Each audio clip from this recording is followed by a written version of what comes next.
leímos en 1 Tesalonicenses capítulo 4, verso 13, dice: tampoco queremos, hermanos, que ignoréis acerca de los que duermen, para que no os entristezcáis como los otros que no tienen esperanza. Porque si creemos que Jesús murió, resucitó, así también traerá Dios con Jesús a los que durmieron en él. Por lo cual os decimos esto en palabra del Señor, que nosotros que vivimos, que habremos quedado hasta la venida del Señor, no precederemos a los que durmieron. Hasta ahí nomás. Bueno, hay unos subtítulos, unos títulos en algunas Biblias, o la Biblia de papel, ya, porque los teléfonos no sé si en algunas aplicaciones tienen unos títulos. Aquí habla de la venida del Señor. Y con respecto a grandes rasgos, con respecto a la venida del Señor, el Señor viene al final de los tiempos, después del Apocalipsis, después de la gran tribulación. Cuando hablamos de Apocalipsis hablamos de, no en el libro, estamos hablando al final como de la gran tribulación, es un acontecimiento que está escrito, que va a haber un tiempo donde al final Dios va a juzgar y a los suyos, yo estoy resumiendo, a sus escogidos. El Señor va a reinar con ellos, va a compartir su reino, a eso le llamamos el cielo, la vida eterna, etc. Ya, hasta ahí yo creo que todos entendemos que el Señor un día viene a la iglesia. Pero ¿cuál es el, no sé si problema, para mí no es problema, pero para algunos a lo mejor lo hacen problema? Hay que entender que hay 3 pasajes en la Biblia y otros más que aparecen y hacen una distinción en la venida del Señor. Y no es que hayan 2 venidas. Cuando el Señor dice que viene y prometió que va a venir a la tierra. Así como cuando vino, ahora que estamos conmemorando que vino el Señor a la tierra como un bebé, después va a venir el Señor ya a la tierra, dice la Biblia, lo describe en un caballo blanco, ¿cierto? Con un cinto de oro y todo lo demás, donde Él viene como un rey victorioso. Ya no va a venir humildemente en un pesebre, sino como el Rey de Reyes. Eso dice la Biblia a grandes rasgos. Pero hay un acontecimiento ya que se le llama el rapto, y que en un sentido el Señor viene, pero no viene a la tierra así a poner sus pies sobre la tierra. No es el mismo acontecimiento y no es que sean 2 venidas. El Señor aparece en el aire, ya, por eso dice la Biblia, y después vamos a estudiar un poco más de esto, y el Señor saca a su iglesia, ya, como ciertos personajes que están en el Antiguo Testamento, como Enoc, ¿cierto? Como uno de los profetas, y el Señor saca a su iglesia, o sea, a los que creyeron en su tiempo, y los saca de la tierra. Si uno quiere mirar con ojos de buen sentido, eso no es que el Señor venga a la tierra, no sería una contradicción, sino que el Señor viene a sacar su iglesia, pero en el aire, o sea, no viene a la tierra, no es una contradicción. El tema que cuando sale, por decir, esta doctrina o enseñanza, algunos lo toman que divide a la iglesia, que no divide a la iglesia, pero hermanos, convengamos que el Señor va a venir. ¿Ya? Más adelante, si profundizamos, y la misma idea de Pablo aquí no era profundizar, sino darle una idea pastoral de entendimiento a los de Tesalónica, si Pablo nos dio una idea más aguda, o no dio más detalles, ¿quién soy yo para que dé más detalles de los que Pablo nos dio en su tiempo? Entonces, ¿cuál es la idea mía? Hermanos, yo no quiero establecer un dogma. Yo digo que ustedes tienen que creer así. Si a ustedes a lo mejor un día les parece que esto del rapto, del arrebatamiento, puede ser que sea antes, durante, que no va a ser, a ustedes no le cambian nada a su vida, salvo que usted tiene que estar preparado porque el Señor viene. Y ese es el asunto. El Señor viene sí o sí por su iglesia. Eso nunca se los olvide. Que el Señor se lo lleve, un abrir y cerrar de ojos ahora cuando estemos aquí, que se lo lleve así. O que el Señor se lo lleve cuando usted, obviamente nosotros dejemos respirar porque no vamos a morir. Bueno, ese es otro punto. Y que venga la tribulación, mire, todas esas cosas son detalles que en el fondo no nos pueden dividir, pero de que el Señor viene, eso es una verdad absoluta. Entonces aquí donde hay ciertas discrepancias, yo no quiero caer en eso porque si no nos vamos a hacer ya enemistades por cosas que ni en su entonces hubo enemistades entre los cristianos, sino que simplemente hubo un mal comprender de cuándo iba a ser. Y eso es el tema que hasta el día de hoy causa comezón en los incrédulos y en los creyentes. Causa comezón de cuándo será. ¿Cuándo será el día y la hora que viene el Señor? ¿Será para el año nuevo? ¿Será para este otro año? ¿Será cuando los planetas se junten? ¿Cuando la luna se pare? Todas esas cosas usted va a escuchar hoy día y se ha escuchado y se ha escrito porque eso llama la atención. Los que escriben libros venden porque es como una novedad. Pero para nosotros no es que no seamos novedosos, para el Señor dice que Él viene para su iglesia. Punto. El día y la hora, ya. Y aquí vamos a comprender que cuando el Señor venga, nosotros como estamos en un tiempo contable, en una temporalidad, donde nosotros decimos, hoy está el día, todo, para el Señor no hay tiempo. Para los que en este caso ya partieron a la presencia del Señor, tampoco hay tiempo. Por nosotros nos corre el tiempo. Entonces para nosotros parece que, pucha, 20 años más, 30 años más, no sé cuánto venga, es mucho. No.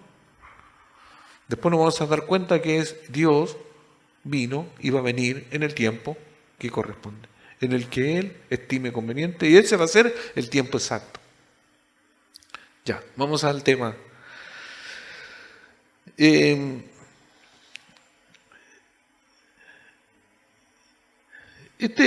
Como subtítulo, este punto y este párrafo hasta el versículo del 13 al 18, si usted lo lee por primera, segunda y tercera vez y no tiene ninguna idea de esto del rapto, y si usted no ha visto ninguna película, no ha leído nada, si simplemente usted lo lee sin nada exterior en su mente, lo que le debería producir este texto es simplemente esperanza. ¿Ya? Porque si en el desarrollo del texto usted lee que Jesucristo viene y va a venir en un abrir y cerrar de los ojos, es como, ya, cuando dice, y seremos arrebatados juntamente con el Señor, en el verso 17, esa esperanza, eso nos produce esperanza. El Señor en un momento que usted menos lo piense o que nosotros no tengamos idea, va a venir el Señor. ¡Pum! Eso que me hace pensar, tengo como, por decir, una salida a este mundo hostil, este mundo difícil, a las enfermedades. Tengo una esperanza. Eso me debe producir. Y a la vez de la esperanza que tengo, o sea, tengo una salida a lo que nosotros hoy en este tiempo le podemos llamar malo. A lo mejor hoy día estamos hastiados de ciertas cosas. Mire, de todo a veces nos aburrimos, nos quedamos hasta acá. Entonces, junte todo eso, también la lucha que tenemos con nosotros mismos de querer hacer lo bueno y no lo podemos hacer a veces. Entonces, toda esa parte que a veces es como la mala de esta vida, se diluye con la esperanza de que va a venir el Señor y eso se va a acabar. El que usted tiene que levantarse, cumplir horario, imagínese, cambie todo eso con la perspectiva de venir al Señor, con la venida del Señor. Es mucho mejor. Entonces, en esa esperanza, debiesen los tesalonicenses haber esperado. Y debieron haber tenido una tranquilidad y una paz.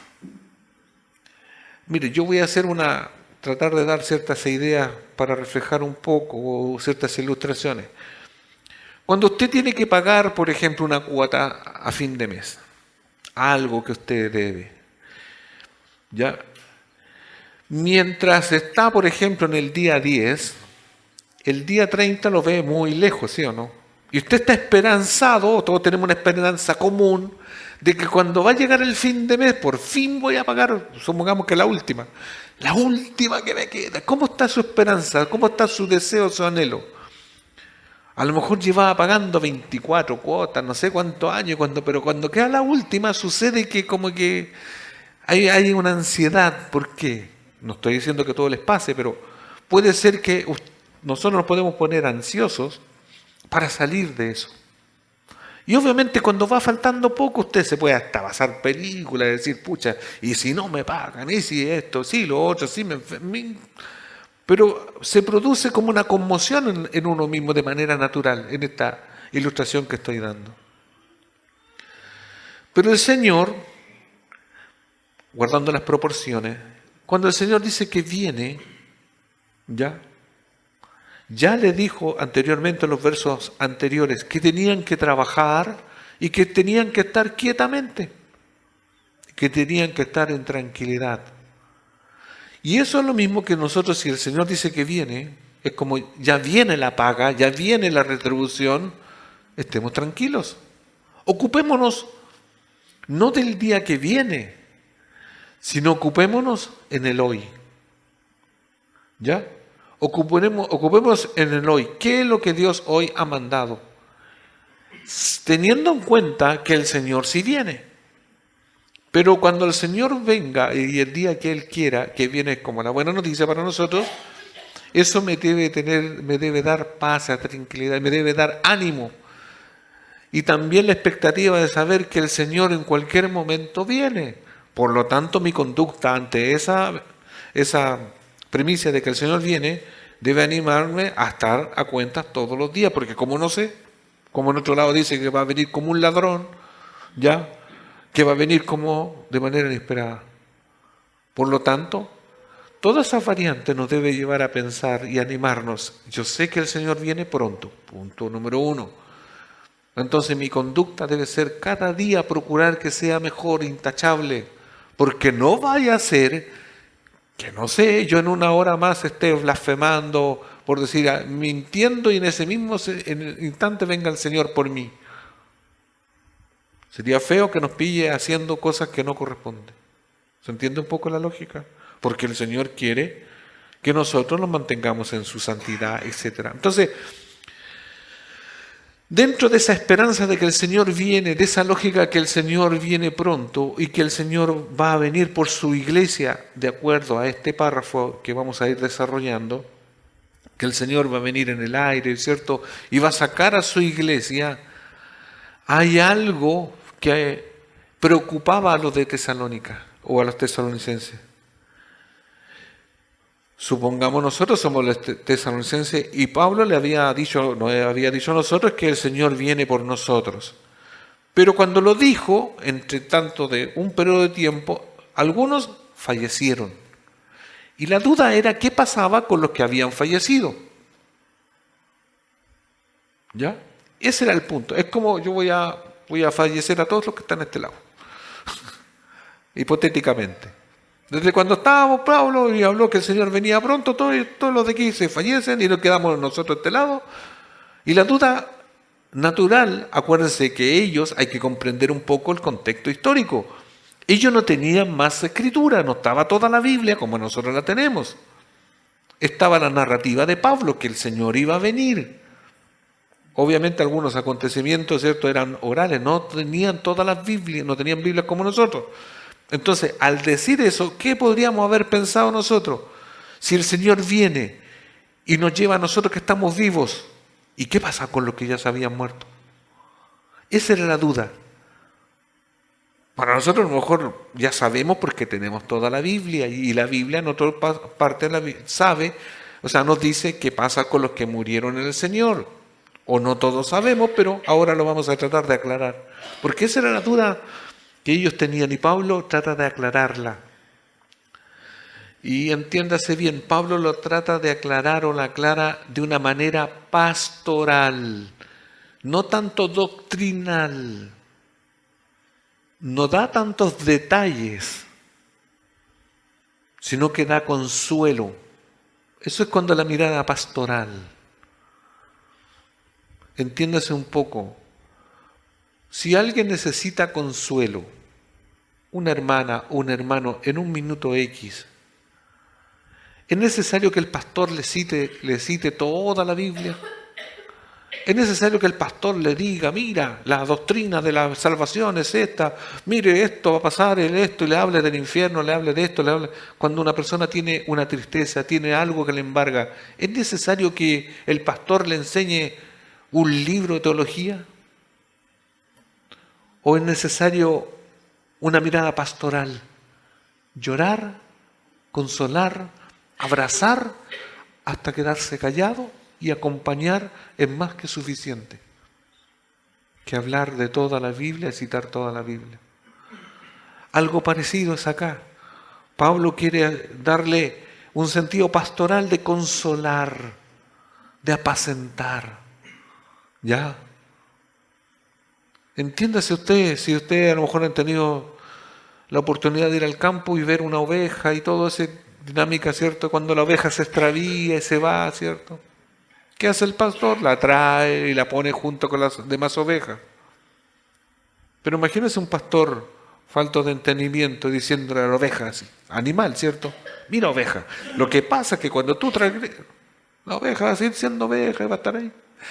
Lo que necesita a veces es un cuidado, necesita otro tipo de guía. Entonces, esto más o menos lo que va a suceder, es como el trasfondo de estos versículos, lo que está sucediendo en Tesalónica. Y que eso es necesario estudiarlo para que tampoco nosotros nos suceda, de que no caigamos en la pasividad de que el Señor viene, pero a lo mejor va a venir. Si yo vengo escuchando a mi tatarabuelito, mire, tantas personas todavía hablando y predicaban que el Señor viene, arrepiéntete. Y si todavía no pasa nada, todo el mundo sigue igual.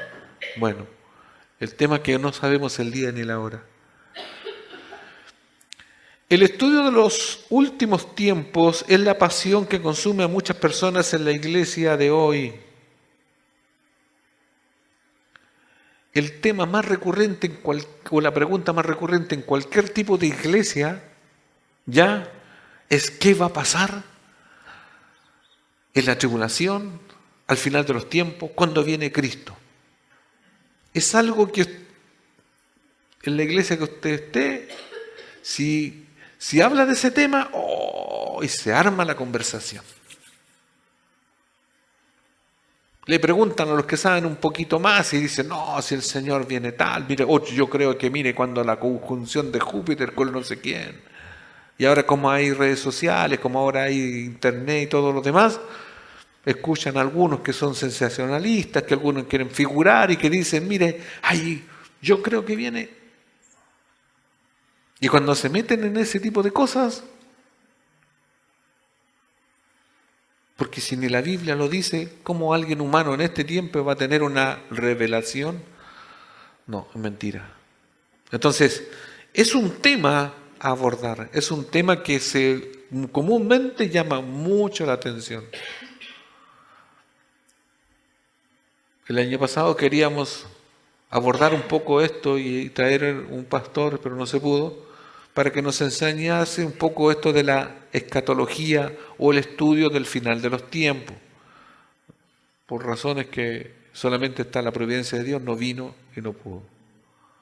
¿Por qué? Porque si en la iglesia en general le preguntamos qué le gustaría que estudiemos, y yo les pongo dos temas. Hablemos de la venida del Señor, ¿cuándo más o menos va a ser? O hablemos de una doctrina que hable del pecado. ¿Cuál cree usted que usted elegiría? De cuándo viene el Señor, porque la del pecado es muy aburrida, siempre hablan del pecado. Es así, ya. Entonces, existen muchos autores de libros sensacionales y exitosos en ventas que argumentan y tratan de interpretar ciertos pasajes de la Biblia que hablan de la segunda venida del Señor, haciendo creer que ellos sí ya saben el día y la hora de su venida. Públicamente, ustedes han visto en las redes sociales que hay un pastor que para nosotros en un tiempo fue muy cercano, ya de México, Armando Alducin. Años atrás puso que en septiembre de no me acuerdo qué año venía el Señor y que iba a sacar su iglesia. Después dijo que no porque se equivocó y que era y dio otra fecha. Sé que también pidió perdón, pero todavía creo que mantiene la idea de que él le va a chuntar algún día o le va a apuntar a la fecha exacta. Mirado de otra perspectiva, la Biblia es un falso profeta. Hermanos, es más fácil decir yo no sé, a creérmela que yo, ¿porque qué? ¿Se entiende? Basado en lo que dice Mateo 24:36. Mateo 24:36 dice un día el Señor: pero el día y la hora nadie sabe, ni aun los ángeles de los cielos, sino solo mi Padre. En su momento Jesús, como humano, no sabía. Y no sabía ni los ángeles. O sea, si no sabe Jesús, no sabía en su momento Jesús, su humanidad, ni los ángeles, sino el Padre. ¿Quién sabe ahora? El Padre. Ahora el Hijo sí sabe, porque ya resucitó. El Espíritu Santo, el Dios Trino sabe, pero los ángeles no saben. Está reservado a Dios. ¿Por qué excluyeron los ángeles? Porque alguien podría decir, como también ha sucedido, vino un ángel o vieron un ángel y ha pasado, porque hay personas que se han suicidado porque sabían, según algunos, vieron un ángel que les dijo, ya, y ha engañado a personas. Y algunos se han suicidado de manera colectiva porque han habido sectas que han creído ese tipo de cosas. Entiéndase, nadie sabe, solo Dios. Punto. No estemos ahí, pero nadie sabe. Hace un tiempo atrás o años atrás había un personaje en la televisión que es ustedes deben saber, el Salfate. Salfate era un que habla, que da, y daba también fecha y mezclaba peras con manzana. Y hay falsos pastores, maestros, ya, que también dicen creer y saber el día y la hora. No les crea. No se metan en eso. Ustedes lo único que tienen que saber que mi Señor viene y eso es mejor a que no venga. El día y la hora no lo sé, Él sabe. Punto.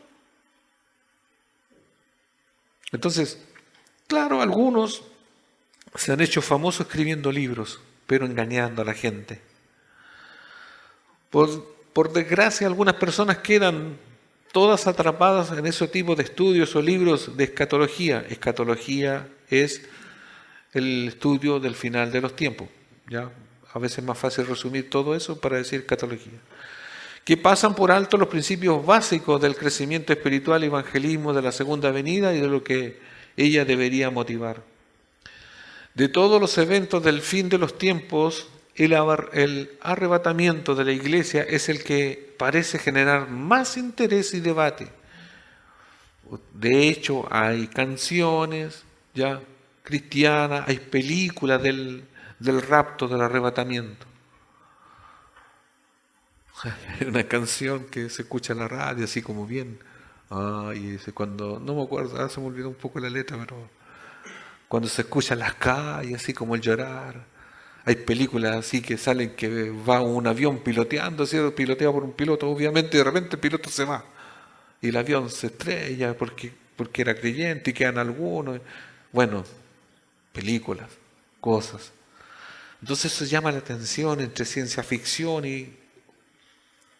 Entonces, más allá de que usted quiera ver una película o algo que le ilustre, el Señor viene.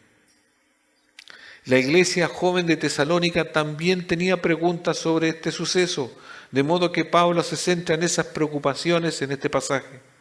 Pero a diferencia de la mayoría de los tratados sobre el tema de los días actuales, la preocupación de Pablo no era solo doctrinal, sino era pastoral. ¿Ya? La intención de Pablo no era dar una descripción detallada del arrebatamiento, sino consolar a los tesalonicenses.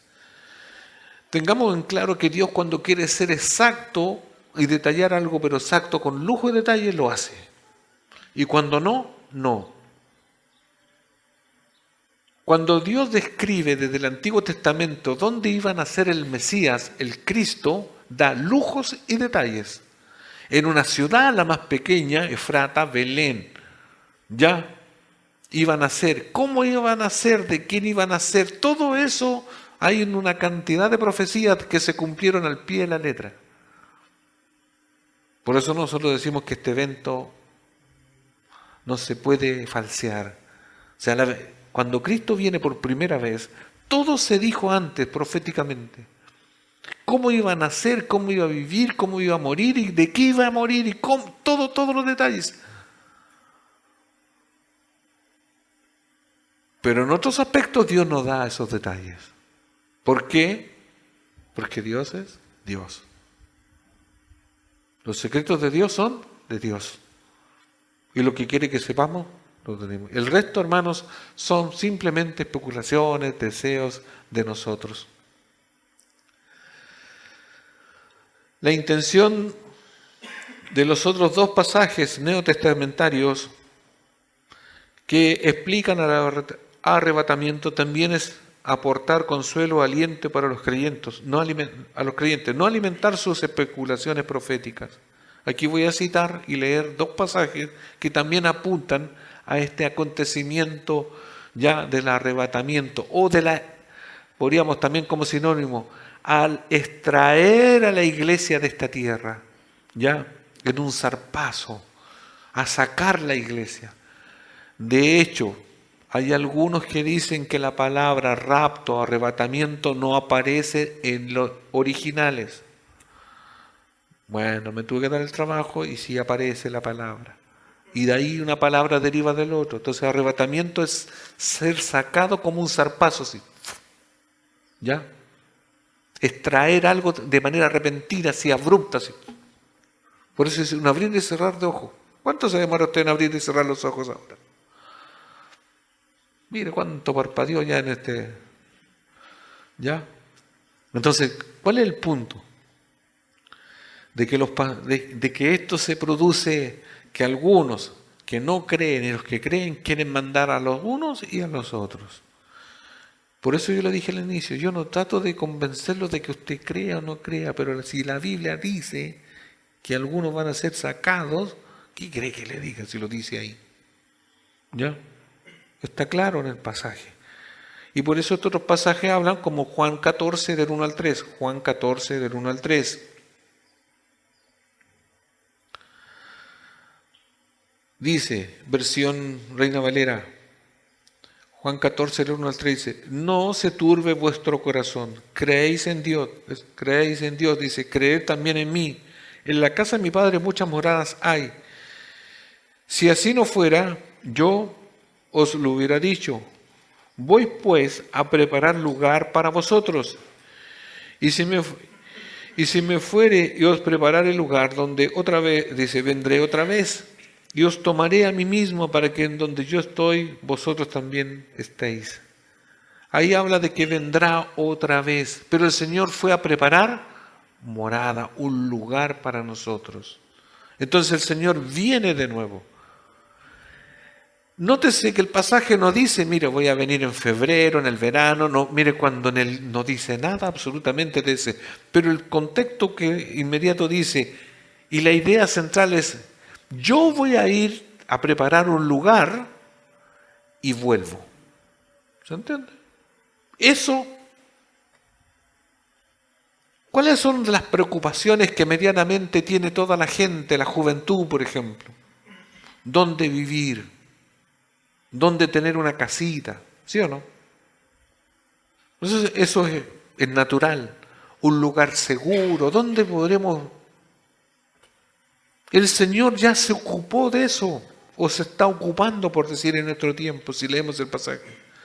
El Señor a cada uno de nosotros está preparando un lugar diseñado para cada uno de nosotros. Pero Él viene para que después en ese lugar estemos con Él.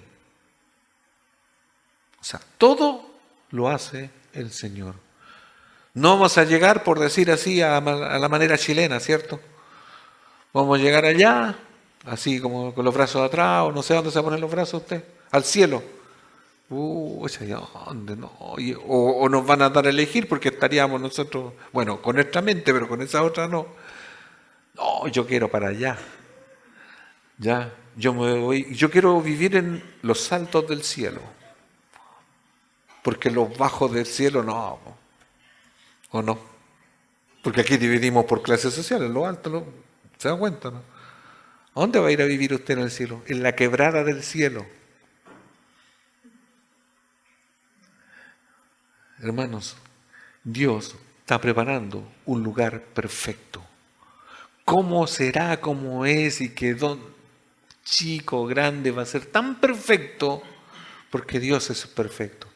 Y ahí no lo vamos a echar a perder porque vamos a ir distinto a cómo estamos aquí. No con esta mente, que ya yo le estaba ilustrando cómo es nuestra mente, cómo funciona. No, yo quiero para allá. Ay, ¿por qué a este le dio más grande? ¿Y por qué este no?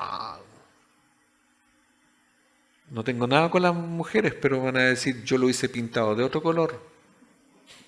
Hermanas y hermanos, el lugar va a ser perfecto. No va a tener ni siquiera cuidado de la luz, el agua y que la alcantarilla. Nada. Todas esas cosas mortales no van a existir en ese momento. Porque vamos a estar en otro lugar. Entonces Dios, y ese es por eso estos textos, más allá del que produzca ese morbo de querer saber cómo, quedémonos con que Él está preparando un lugar y va a venir por nosotros cuando eso esté listo y cuando el Señor quiera. Primero los Corintios 15, del 51 al 58. Primero los Corintios 15, 51, 58. Hermanos, desde cuando empecé he estudiado un poco más, y no es que yo sepa mucho sobre la escatología y todo lo demás, pero yo me llama la atención lo siguiente, y que debe llamar la atención a todos, o vivir pensando en lo siguiente, más que saber los tiempos, ciertas doctrinas interesantes como esta, ¿cierto? Yo siempre me digo y pienso, ¿cómo es tu carácter delante del Señor? Si tanto te llama la atención cuándo viene y cómo viene, si es antes, durante todo esto y todo lo que pase, ¿cierto? Piensa en ti mismo, estoy tan preparado, soy tan santo en este momento para que en el día que yo pienso que va a venir o que esto o lo otro, ¿me merezco ese día del Señor? Porque nosotros nos damos por hecho que nosotros somos los que nos merecemos, poco menos estar ese día, hermanos. Si Dios, piensa en lo siguiente, si Dios se ha tardado pensando de nuestra perspectiva, si Dios se ha tardado en venir, véalo como una ventaja. Y no vea a los demás necesariamente. Porque a veces decimos, pucha, el Señor se ha tardado porque el que es vecino del frente necesita que se arrepienta porque si viniera ahora ese vecino se va al infierno. ¿Y por qué no pensamos en mí, en cada uno de nosotros? ¿Yo estoy tan listo así como para ir a la presencia del Señor? Claro, podría decir, sí, yo tengo al Señor en mi corazón, sí, pero yo he cumplido todo lo que el Señor ha ordenado y me ha demandado como creyente. He servido con todos los dones que el Señor me ha dado desde el momento que me llamó. O todavía no he movido un músculo porque como el Señor me va a llevar al cielo y ya está preparando. Entonces no me quiero ensuciar, por decir así. No.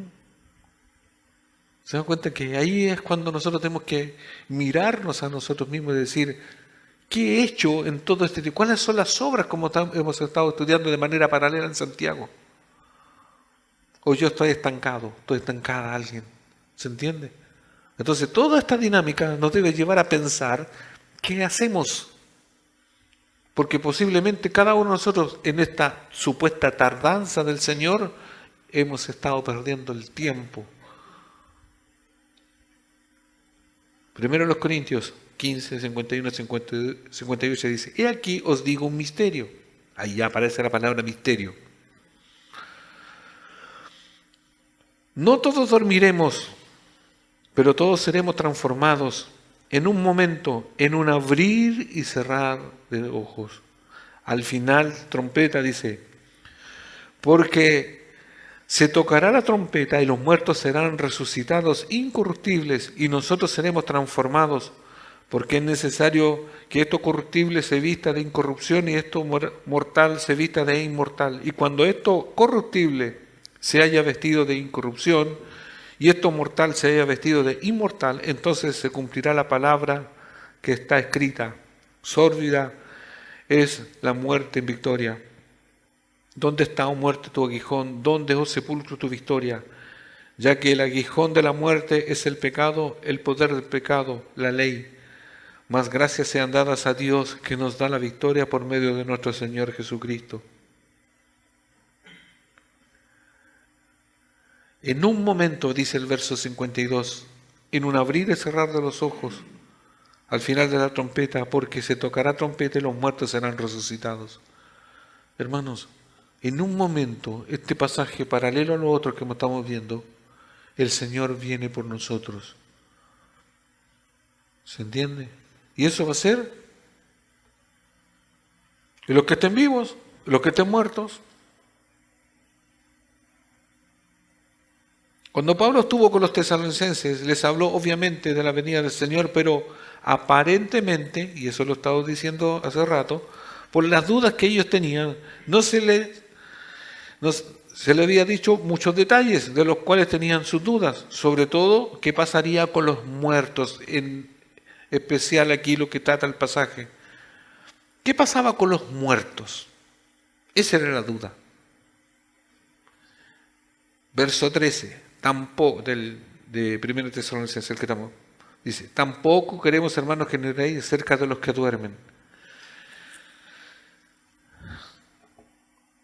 Y aquí una parte que si tú tomas nota es bueno entender lo siguiente, que es un concepto.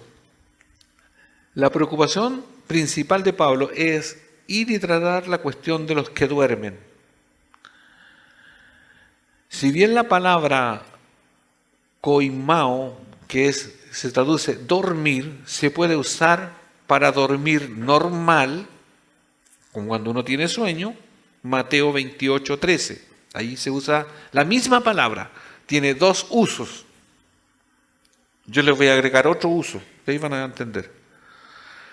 Pero en la Biblia, en el Nuevo Testamento, tiene dos usos normalmente. Mateo 28:13 dice, diciendo, ¿decid vosotros, sus discípulos vinieron de noche y lo hurtaron, estando vosotros dormidos? Ya, ahí está la palabra dormir natural. Cuando alguien tiene sueño, cuando cae la noche, todos duermen, ¿cierto? De manera natural. Ese es el uso de la misma palabra koimao. Pero en la Biblia la palabra dormir se refiere más a menudo a los que han muerto. ¿Ya? Como lo dice Juan 11:11. Juan 11:11. Dicho esto, le dijo después, nuestro amigo Lázaro duerme, mas voy a despertarle. ¿Se entiende? Ahí la misma, en el original, koimao la palabra, es lo mismo. Pero hay que diferenciar, y aquí viene la explicación, también en Hechos 7:60, Esteban, el primer mártir, Hechos 7:60 dice, y puesto de rodillas, clamó a gran voz, Señor, no le tomes en cuenta este pecado. Y habiendo dicho esto, Esteban durmió.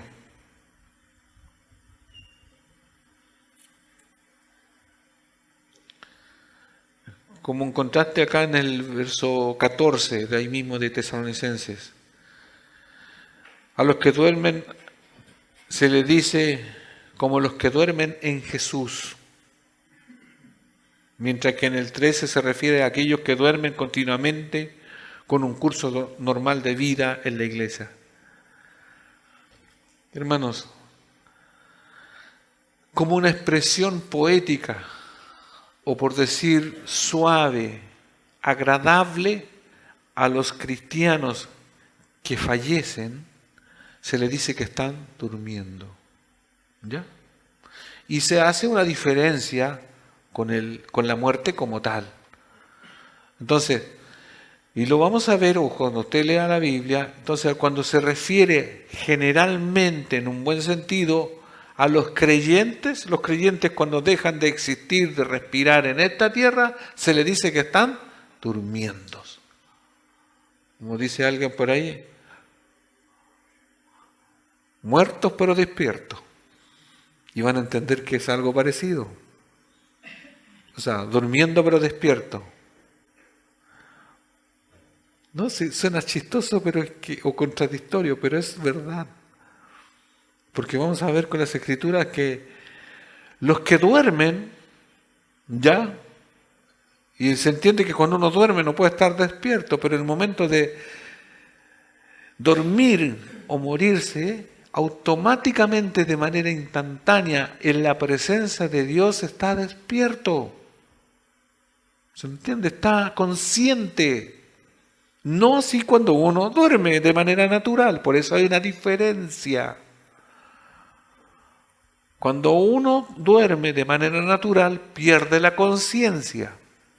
Salvo cuando usted está preocupado y está toda la noche y dice, pucha, no dormí, no pegué un ojo, ya porque estaba pensando en tal cosa. Bueno, eso son otras cosas, pero de manera natural, cuando las personas que están en Cristo, en este minuto, si alguien deja de vivir aquí, automáticamente está consciente en el otro lado. Es un paso instantáneo, consciente. No es algo así como que están todos en un reservorio las almas. No es así.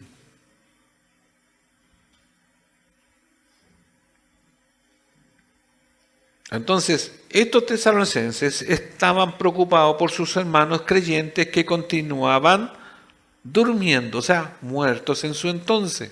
Por eso usan esta expresión más suave de dormir.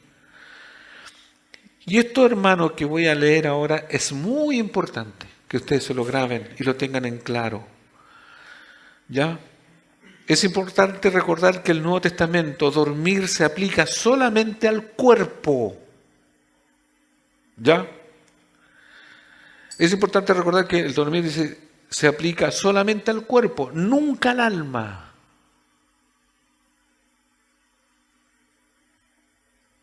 El sueño de las almas es una enseñanza falsa. Las almas de los muertos que están en un estado de existencia, o sea, de existencia inconsciente, en la otra vida es ajeno a las Escrituras. ¿Se entendió un poco? El alma no duerme, el cuerpo sí. Y vamos a encontrar que esto tiene lógica. Porque si usted es un cuerpo normal, mire, todos los que están fallecidos en ese lugar que está atrás de nosotros, usted sabe que es un cementerio, los cuerpos están durmiendo. En el sentido, están ahí, haciendo nada. Pero el alma de todos ellos están o en la presencia de Dios o en otro lugar, en otro sentido, ¿ya? Esperando el juicio eterno para los que no han creído. ¿Por qué digo esto? Porque la Biblia lo dice, 2 Corintios 5:8, 2 Corintios 5:8. Pablo escribió que quisiera estar ausente en el cuerpo y presente al Señor, mientras que Filipenses 1:23 expresó su deseo de partir y estar con Cristo, lo cual es mucho mejor. El envase, este cuerpo, que es incorruptible, que es pecaminoso, se va a quedar aquí. Acuérdense que en la Biblia, recién leímos un pasaje, que lo corruptible se queda. Este cuerpo se deteriora. Y eso tiene explicación, hermanos, de cómo el cuerpo, este cuerpo no puede heredar la vida eterna. Tiene que ser transformado. ¿Se acuerdan el detalle de cuando Jesucristo resucita, cómo aparecía en algunos lugares? Como fantasma, ¿cierto? Bueno, es para darle una ilustración, ¿cierto? Como algo que es incorpóreo, pero tampoco es un fantasma. Porque él no abría una puerta y estaba ahí. Pero comía. O sea, podía trasladarse sin volar y aparecer en otro lugar, pasar las paredes y todo lo demás, porque ese cuerpo ya era un cuerpo resucitado. Era distinto, no al de nosotros, este cuerpo material. Este cuerpo de nosotros, de todos los humanos, ¿de dónde fue sacado y hecho? De la tierra. Y va a volver a la tierra. Pero cuando nosotros seamos resucitados vamos a tener otro cuerpo. Por eso el cuerpo duerme o descansa. Pero el alma, su ser, su yo, no descansará. Estará consciente, ¿ya? En la presencia de Dios.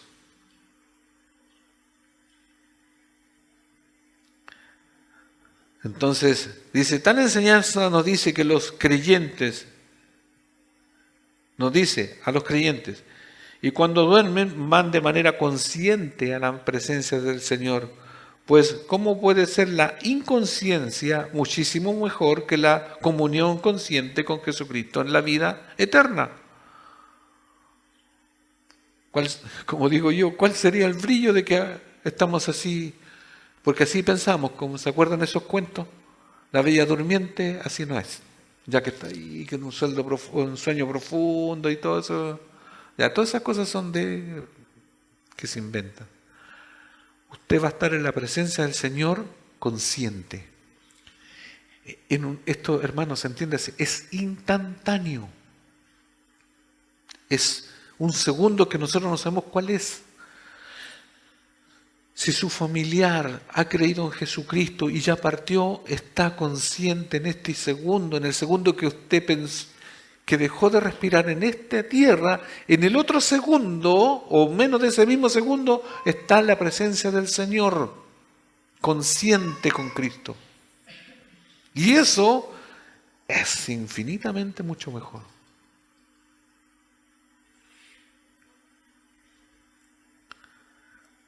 ¿Qué le dice Jesús que le prometió al ladrón arrepentido? De cierto te digo que hoy estarás conmigo en el paraíso o cielo. ¿Cuándo le dijo eso? Que iba a estar en el mismo instante, dice, hoy. Las almas de Moisés y Elías que estaban dormidas, pues aparecieron con Jesús en la transfiguración. ¿Se acuerdan Mateo 17:3?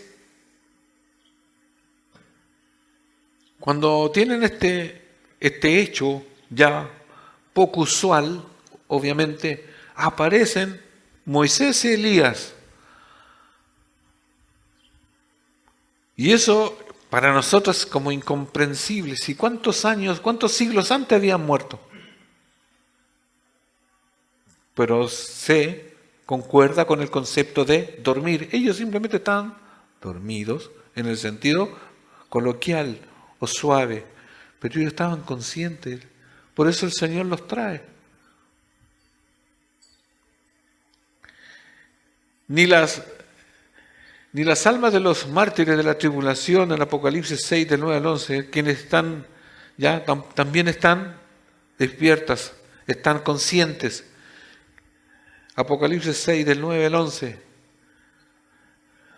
Todas estas almas, dice, quienes estarán despiertos y podrán hablar con Dios. Después de una muerte, los redimidos van conscientemente a la presencia del Señor, pero los no salvos van al castigo, ya también consciente. Lucas 16, del 19 al 31. No sé si a ustedes les llama la atención esta historia que está aquí narrada. Algunos dicen que fue una fábula, o sea, que algo que no es existente, que no es...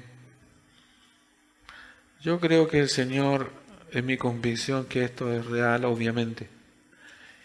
Ya se relata la historia del rico y Lázaro. Había un hombre rico que se vestía, están todos en Lucas 16, del 19 en adelante, dice, había un hombre rico que se vestía de púrpura y de lino fino y hacía cada día banquete con esplendidez. Había también un mendigo llamado Lázaro que estaba echado a la puerta de aquel lugar, ¿cierto?, lleno de llagas, y ansiaba saciarse de las migajas que caían de la mesa del rico, y aún los perros venían y le lamían las llagas. Aconteció que murió el mendigo y fue llevado por los ángeles al seno de Abraham, y murió también el rico y fue sepultado. Aquí hay dos muertes, ¿cierto?, de dos estratos sociales extremos, un rico y un pobre. Ahí se detalla los años. Después dice, y en el Hades es el lugar de los muertos, en hebreo, ¿ya? También se dice que es el centro de la tierra, para graficar un lugar donde van los muertos, ¿ya? No es lo mismo que el infierno, ¿me entiende? Por eso dice el Hades. Después otras veces yo les he explicado esa parte, que hay una diferenciación. Para que la persona vaya al infierno, o los demonios necesitan el juicio previo. Este es el lugar, como yo le llamo, como el calabozo, antes de. ¿Ya? Entonces, en ese dice, y en el Hades alzó sus ojos estando en tormentos y vio de lejos a Abraham. Este es el rico, ¿cierto? Eso está diciendo. Entonces, el rico fue el que vio de lejos a Abraham y a Lázaro en su seno. Entonces, él, dando voces, dijo, Padre Abraham, ten misericordia de mí. Y dice, envía a Lázaro para que me moje la punta de sus dedos en agua y refresque mi lengua, porque estoy atormentado en esta llama. El rico clama ya, y se entiende que era un judío porque habla del padre Abraham, que lo tenía por padre. Esos son detalles que uno después va aprendiendo. Se entiende que él está, por decir, con un cuerpo diseñado para tener sed. El alma no tiene sed en el sentido natural, pero en este estado que está muerto, el rico, desea que le empapen la punta. Imagínense la sed que tenía, el tormento, la necesidad en el que está viviendo, en el otro lado, en la muerte. Dice, pero Abraham le dijo, hijo, acuérdate que recibiste tus bienes en tu vida y Lázaro también males, pero ahora este es consolado aquí y tú atormentado. Imagínense, todo lo mal que el pobre, que le lamía, que comía de las migajas, que le lamían los perros, ¿cierto? Sus llagas, o sea, tuvo una vida muy mala, por eso están los extremos. Aquí, dice Abraham, es consolado.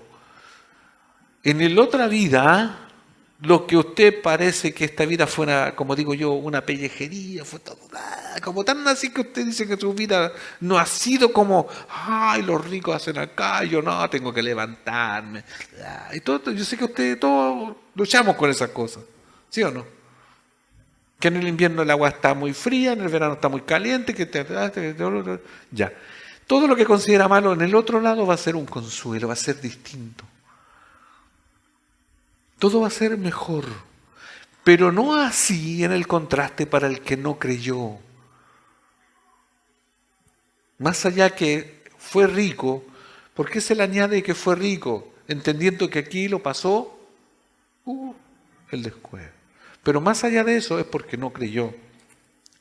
Además de todo esto, una gran cima está puesta entre nosotros y vosotros, de manera que los que quisieren pasar de acá, vosotros no pueden ni de allá pasar acá. Entonces le dijo, te ruego pues, Padre, que les envíe a la casa de mi padre, porque tengo 5 hermanos para que les testifique a fin de que no vengan ellos también a este lugar de tormento. Y Abraham le dijo a Moisés y a los profetas óiganlo.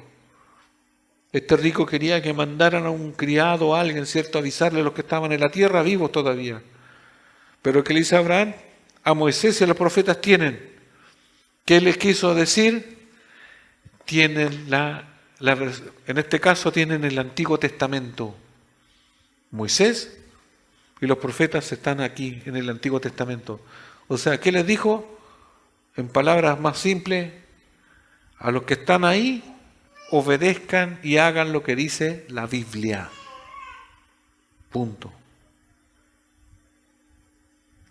Y por lo mismo, entre muy paréntesis, no existe conexión entre los vivos y los muertos.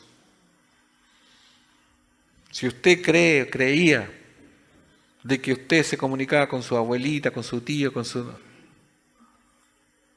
lo siento, aquí por este mismo pasaje y otros no hay conexión. ¿Ya? Pero es que si yo la vi, mire, usted se puede soñar, le puede parecer, todo eso puede ser. Pero que sea realmente un muerto o que alguien haya partido antes y que venga que le hable ahora y le diga cosas y que aún le sucedan, no es así. O sea, pero es un engaño de parte de Satanás y sus secuaces, que se disfrazan como ángeles de luz. O sea, como que si fueran, pero no lo son. Y la Biblia es categórica en eso. Si usted cree esas cosas, lamentablemente tiene que deshacerse esa idea porque la Biblia es categórica. No se puede, por eso dice, no, aquí está diciendo, porque tengo 5 hermanos para que les testifique a fin de que vengan ellos también a este lugar de tormento. Y Abraham le dijo a Moisés y a los profetas tienen, óiganlos. Y entonces dijo, no, padre Abraham, pero si alguno fuere a ellos de entre los muertos, ¿se arrepentirán? Mas Abraham le dijo, si no oyen a Moisés y a los profetas, tampoco se persuadirán, porque algunos ni aunque alguno se levantare de los muertos.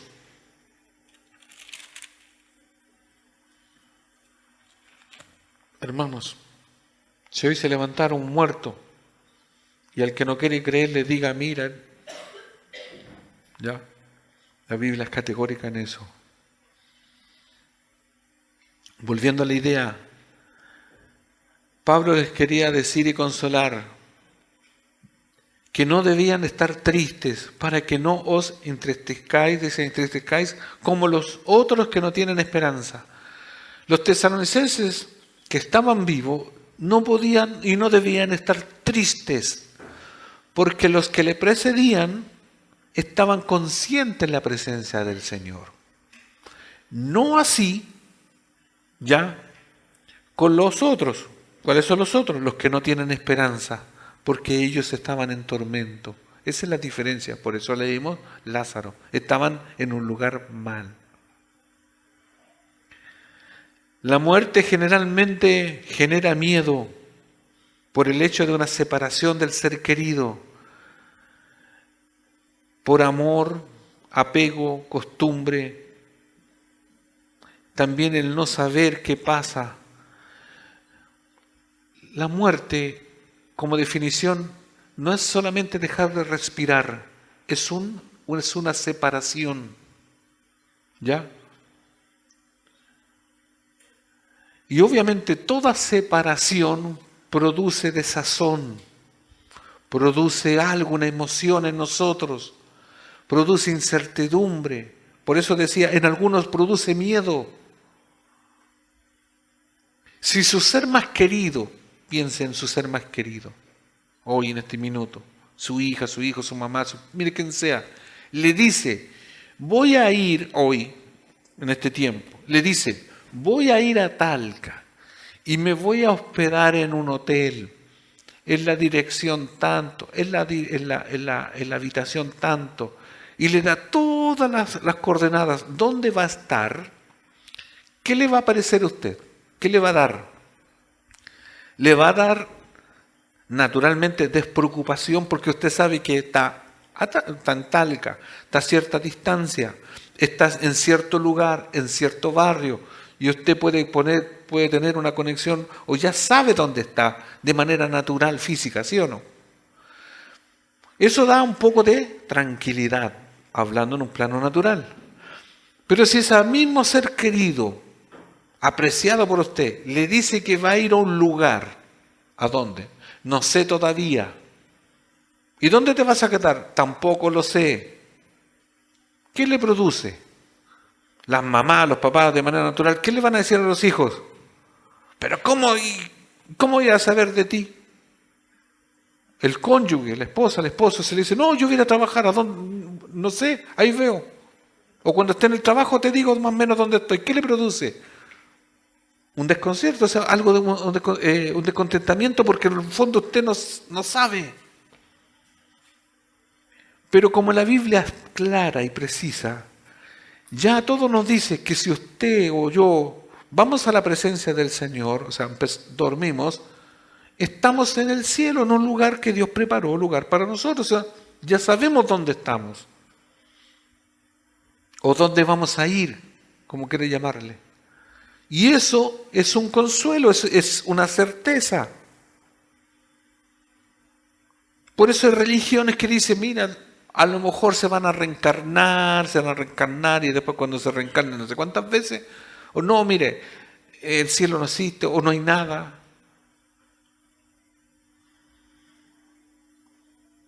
Y para nosotros y para los tesalonicenses era mucho mejor. Todo esto en el contexto de la época, también algunos segmentos de la sociedad de hoy, y no solo los creyentes, embargan que la muerte da miedo. Sí, nadie se quiere morir porque sí, nadie... Todo eso, claro, hermanos.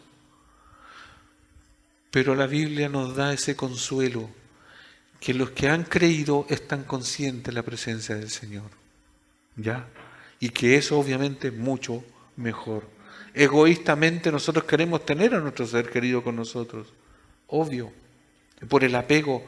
Pero a la vez viene el consuelo de que si esa persona creyó, hoy está consolada, está consolado por el Señor mismo, consciente. Pero al contraste hay un final horrible, aterrador y desesperanzador para los incrédulos cuando muere un ser amado, un dolor sin atenuaciones por cualquier esperanza. Como dijo un escritor, William Barclay, escribió lo siguiente con respecto a los no creyentes, sobre todo los del Antiguo, o sea, en los tiempos más o menos antes de Jesús. Ante la muerte, el mundo pagano se contentaba sumido en se encontraba sumido en la desesperación. Se enfrentaban con ella a una sombría resignación y una árida desesperanza. Los filósofos del antiguo, cierto, del tiempo antiguo, no del Antiguo Testamento, de antes de Jesús, ya como Esquilo, es el nombre de un filósofo, escribió: una vez que un hombre muere, no hay esperanza que resucite. O otro filósofo, estos nombres son medio raros, Cátulo, no le ponga un hijo Cátulo. Cátulo dijo: una vez que se pone nuestra breve lumbrera, no nos queda más que una perpetua noche en la que no podemos hacer nada más que dormir. De hecho, en aquellos tiempos, en sus lápidas se colocaban lúgubres epitafios como este.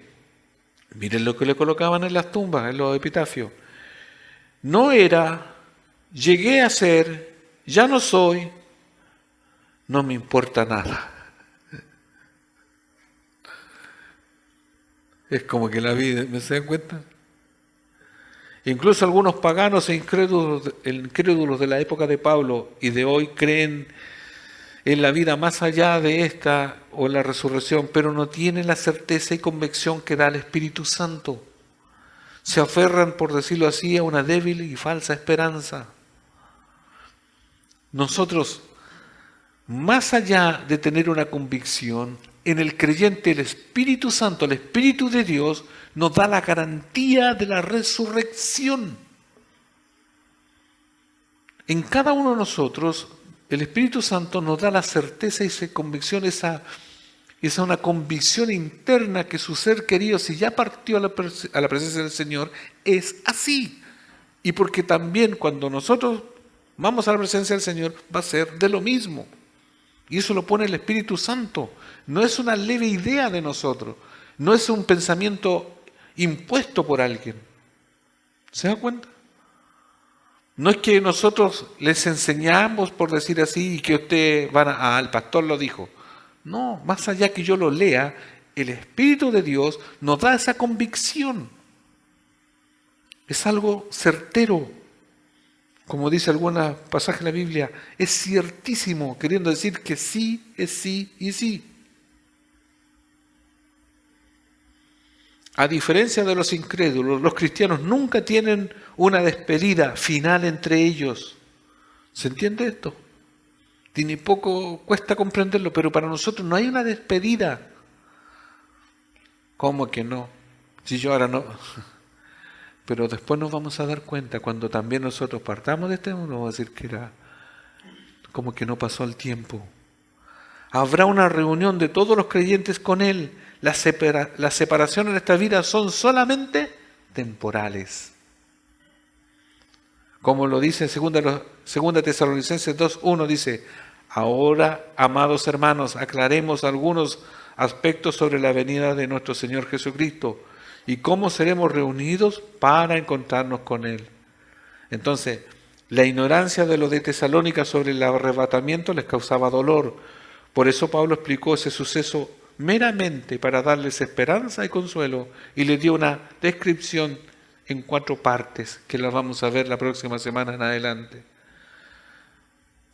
Pablo, vuelvo a leer, Pablo les explicó este suceso que estamos hablando, del arrebatamiento, ya para que tuvieran consuelo, en 4 partes. Sus pilares, sus participantes, su plan y ganancia. Eso vamos a ver con respecto al arrebatamiento, ¿ya? ¿Cuáles son los pilares, estos 4 pilares que nos van a dar otra idea que también se está plasmada aquí mismo en los pasajes? Entonces Pablo, resumiendo y terminando, quería consolar porque había un descontento, más allá de la vivencia natural que estaban ya pasando los de Tesalónica, de la persecución, la pobreza, de todas esas cosas. La lucha con el pecado de la sexualidad, que también lo vimos en el capítulo 3, ¿cierto? Además de todo eso, dentro de ellos había un poco de desesperanza, había eso de que estaban preocupados por los que ya habían partido a la presencia del Señor. ¿Qué iba a pasar con ellos? ¿Se reunirían también con el Señor si el Señor venía en su momento? Y Pablo le dice, sí, esos también van a ir. ¿Ya? Porque el alma es del Señor para los que han creído en Cristo. Entonces, y eso mismo es para hoy. Si el Señor viene ahora por nosotros y después de eso le precede, después sigue la tribulación y gran tribulación, nosotros vivos y los que ya están durmiendo también van a ir a la presencia del Señor en un abrir y cerrar de ojos. Póngase en pie para que oremos. Quédese siempre con la idea positiva que Dios dice, para los que están en Cristo, ya, el morir es una ganancia. O sea, si Él viene por nosotros, eso va a ser mejor. Si Él viene por nosotros. Si Él viene hoy por nuestra alma, eso va a ser mejor, porque estaremos conscientes en su presencia. Y eso es muchísimo mejor. Pero trágicamente, para el que no está en Cristo, tiene que entregar su vida hoy. El que todavía tiene esa incertidumbre, ¿qué va a pasar si se muere hoy? Mañana, no lo sé. Tiene que rendir su vida a Cristo. Confiese sus pecados. El momento de salvación siempre es hoy, no mañana. Si has escuchado que hay un lugar de tormento como el del rico y Lázaro, es porque el que no ha creído y no ha rendido su vida a Cristo hoy, ahora, ya, al morir, se va a enfrentar a un lugar de tormento que no tiene vuelta atrás. Ahora es el momento de arrepentimiento, no mañana. Y en la otra vida, peor. Entonces no traspasemos esa responsabilidad para otro día, esa decisión importantísima. Porque como decían todos los textos y en el inicio, por ejemplo que está ahí, hoy, o como dice la Biblia, nos ha nacido un Salvador. Cantamos en estos días de Navidad, ha marcado un hito en la historia, ha venido un Salvador y ese Salvador te quiere salvar ahora. Si todavía no has tomado esa decisión, es el momento. Padre, damos gracias, Señor, porque sé que usted quiere enseñarnos día a día y sé que, Señor, tiene un lugar precioso, una morada para cada uno de nosotros, para los que hemos creído. Gracias, Señor, porque no va a haber diferencia en la resurrección, ya sea que estemos vivos o los que duermen. Pero sí, Señor, hay pena y tristeza para los que no han creído. Obra en esos corazones, Señor, para que los que no han tomado una decisión por Cristo se vuelvan a usted. Señor, solamente usted puede perdonar pecado. No importa el pecado, pero usted, Señor, quiere perdonarnos y darnos vida y vida eterna. Señor, convenza de pecado a través de su Espíritu a aquellos que todavía creen que tienen más tiempo. Solo usted sabe cuánto es nuestro tiempo, cuándo usted nos llamará. Señor, anima a la iglesia porque esta esperanza de que usted, Señor, viene por su iglesia es algo ciertísimo. Es algo que nos debe animar a perfeccionarnos en el día a día. a hacer la obra de evangelismo, a seguir haciendo su voluntad. Señor, a usted sea la honra, la gloria, en el nombre de Jesús. Amén.